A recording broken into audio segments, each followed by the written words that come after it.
আসসালামু আলাইকুম। যৌন শক্তি বাড়াতে এবং যৌন সমস্যা সমাধানে মধুর ভূমিকা নিয়ে আলোচনা করব।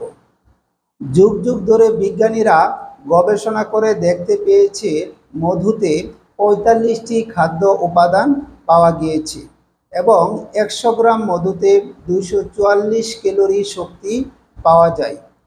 কুরআন শরীফের সূরা নহলের ৬৮ থেকে ৬৯ নং আয়াতে বলা আছে, মৌমাছির উদর থেকে নিঃসৃত নির্মল পানীয়, এতে মানুষের জন্য রয়েছে নিরাময় এবং জ্ঞানীদের জন্য রয়েছে নিদর্শন। তো এ থেকে প্রমাণিত হয় মধু বিভিন্ন রোগ সারাতে এবং রোগ প্রতিরোধ ক্ষমতা বাড়াতে কত গুরুত্বপূর্ণ ভূমিকা পালন করে থাকে। আমরা প্রথমেই জানব একটা মানুষের সেক্স করার ইচ্ছা কখন জাগে বা কিভাবে জাগে। এই বিষয়টা আমাদের জানা থাকলে মধু কিভাবে যৌন ক্ষমতা বাড়াতে ভূমিকা পালন করে সেটা আমরা বুঝতে পারব। একটা মানুষ প্রথম চিন্তা করে, কোনো কিছু দেখে তার মাথায় একটা চিন্তা জাগে যে আমার সেক্স করা উচিত। ওই সময় ব্রেন থেকে একটা সিগন্যাল যায় পেনিসে, ওখানে কিছু কপাটিকা থাকে, সেগুলি খুলে যায়, তারপর ব্লাড প্রবাহ হয়, পেনিস দ্বারাই সে সেক্স করতে উদ্গ্রীব হয়। এটা হলো নর্মাল মেকানিজম। এখন আসেন মধু যৌন ক্ষমতাতে কিভাবে ভূমিকা পালন করে। মধু সরাসরি পুরুষ হরমোন বা যৌন হরমোন যাকে বলা হয় টেস্টোস্টেরন বাড়াতে সহায়তা করে, সরাসরি টেস্টোস্টেরন বৃদ্ধি করে। টেস্টোস্টেরনের একটি কাজ হলো স্পার্ম তৈরি করে, অর্থাৎ শুক্রাণু তৈরি করে। একটা মানুষ যখন সেক্স করে তখন পুরুষের শুক্রাণু আর মহিলার ডিম্বাণু মিলে জাইগোট হয়, যার ফলে পৃথিবীতে একটি সন্তান ভূমিষ্ঠ হয়। এটা হলো মেডিকেলের কথা। এখন যেহেতু মধু টেস্টোস্টেরন বাড়ায়, আবার টেস্টোস্টেরন স্পার্ম তৈরি করে বা শুক্রাণু তৈরি করে, তাহলে মধু সরাসরি সেক্স বাড়াতে সহায়তা করে। কারো যদি টেস্টোস্টেরন বেশি থাকে বা নর্মাল লেভেলে থাকে, তার ইরেকটাইল ডিসফাংশন অর্থাৎ লিঙ্গ শিথিলতা, যাদের লিঙ্গ দাঁড়ায় না তাদের এই সমস্যা থাকবে না নিয়মিত মধু খেলে। প্রিমেচিউর ইজাকুলেশন বা দ্রুত বীর্যপাত, অর্থাৎ লিঙ্গ দাঁড়াইছে এবং সে সেক্স করতে গেছে, 1 থেকে 2 মিনিট করার পর আর পারতেছে না, তার স্ত্রীর আগেই তার বীর্যপাত হয়ে যাচ্ছে এবং স্ত্রী সন্তুষ্ট হতে পারে নাই, এক্ষেত্রে মধু খুবই গুরুত্বপূর্ণ ভূমিকা পালন করে।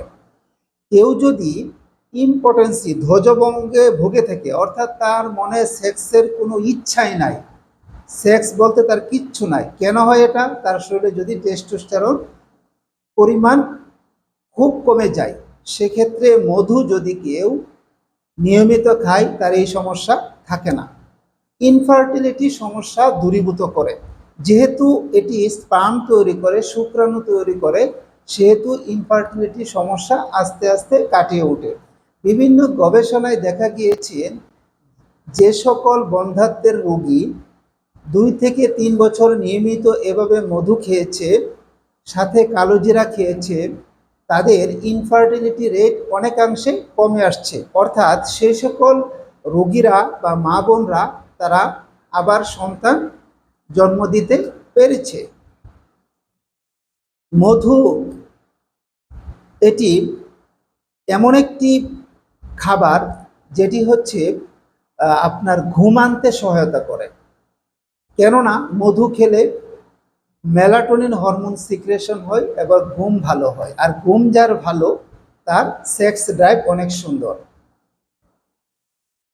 নিয়মিত মধু খেলে স্ট্রেস এবং অ্যাংজাইটি কমে যায়। যদি স্ট্রেস এবং অ্যাংজাইটি কারো না থাকে, তাহলে সে সেক্স করার ক্ষেত্রে পটু থাকে। কারণ আপনার মন যখন ভালো থাকবে, আপনার কোনো ডিপ্রেশন থাকবে না, দুশ্চিন্তা থাকবে না, সেক্ষেত্রে আপনি আপনার সঙ্গিনীকে সুখ দিতে পারবেন। মধু নিয়মিত খেলে ইমিউনিটি বুস্ট আপ হয়, অর্থাৎ আপনার শরীর যদি দুর্বল থাকে সেটাকে সবল করে। যেহেতু মধু টেস্টোস্টেরন তৈরি করে, সেহেতু পুরুষত্ব ভাব আপনার ভিতর আসে, আপনার মাসেলগুলি ভালোভাবে গ্রোথ হয় এবং বোনসগুলি সুগঠিত হয়, নির্দিষ্ট সময়ে চুল গজায়, দাড়ি গোঁফ গজায় এবং নারী পুরুষ উভয়েই যে কোনো যৌন দুর্বলতায় নিয়মিত মধু খেতে পারেন, এটাতে আপনারা উপকার পেয়ে যাবেন। মধু বীর্যের ঘনত্ব বৃদ্ধি করে, যাদের বীর্য খুবই পাতলা এবং শুক্রাণুর মর্টালিটি রেট খুব কম, শুক্রাণুর গতিশীলতা কম, শুক্রাণুর স্বাস্থ্য ভালো না, সেক্ষেত্রেও আপনারা মধু খেতে পারবেন। এমনকি যাদের শুক্রাণু শূন্যের কোঠায়, শুক্রাণু একবারে জিরো, তারাও মধু খেয়ে শুক্রাণুর সংখ্যা বাড়াতে পারেন। কেননা মধু যেহেতু টেস্টোস্টেরন তৈরি করে, আবার টেস্টোস্টেরন শুক্রাণু তৈরি করে, তাহলে আপনার শরীরে যখন টেস্টোস্টেরন বাড়বে, তাহলে শুক্রাণুর সংখ্যা বাড়বে, কারণ টেস্টোস্টেরন যখন বাড়বে তার কাজই হলো শুক্রাণু তৈরি করা। এটা নর্মাল হিসাব। আপনি মধু খাবেন, আপনার টেস্টোস্টেরন বাড়বে, আবার টেস্টোস্টেরন বাড়লে আপনার শুক্রাণু তৈরি হবে। শুক্রাণু তৈরি হওয়া মানে কি? আপনার শুক্রাণুর সংখ্যা বাড়া।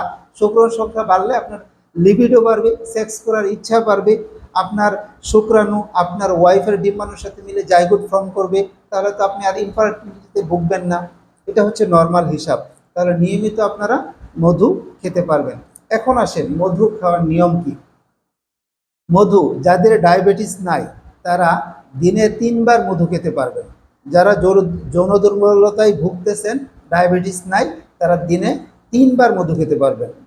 সকালে নর্মাল পানিতে 1 চামচ মধু, 1 চামচ কালো জিরার তেল বা কালো জিরার গুঁড়া মিশিয়ে খাবেন। দুপুরেও সেমভাবে, রাতে কালো জিরা 1 চামচ খাবেন আর মধু খাবেন 2 চামচ, 1 গ্লাস পানিতে মিক্স করে খেয়ে নেবেন। এটা আপনারা যতদিন আপনাদের যৌন ক্ষমতা নর্মাল রেঞ্জে না আসবে ততদিন পর্যন্ত আপনারা খেতে পারবেন। এবং এটা যেহেতু ন্যাচারাল খাবার, এর কোনো পার্শ্ব প্রতিক্রিয়া নাই। তবে আপনারা অবশ্যই সবসময় চেষ্টা করবেন মধুটা যাতে খাঁটি মধু হয়। খাঁটি মধু হলে সেটার কার্যকারিতা অনেক বেশি। যেহেতু কুরআন শরীফে এটার নিরাময় ক্ষমতা বলা হয়েছে, এতে কোনো সন্দেহ নেই যে আপনার রোগ ভালো হবে না, অবশ্যই রোগ ভালো হবে। সবাই ভালো থাকবেন, সুস্থ থাকবেন, আমার চ্যানেলটি সাবস্ক্রাইব করবেন, নতুন ভিডিও পেতে আমার চ্যানেলের সাথেই থাকবেন। আসসালামু আলাইকুম।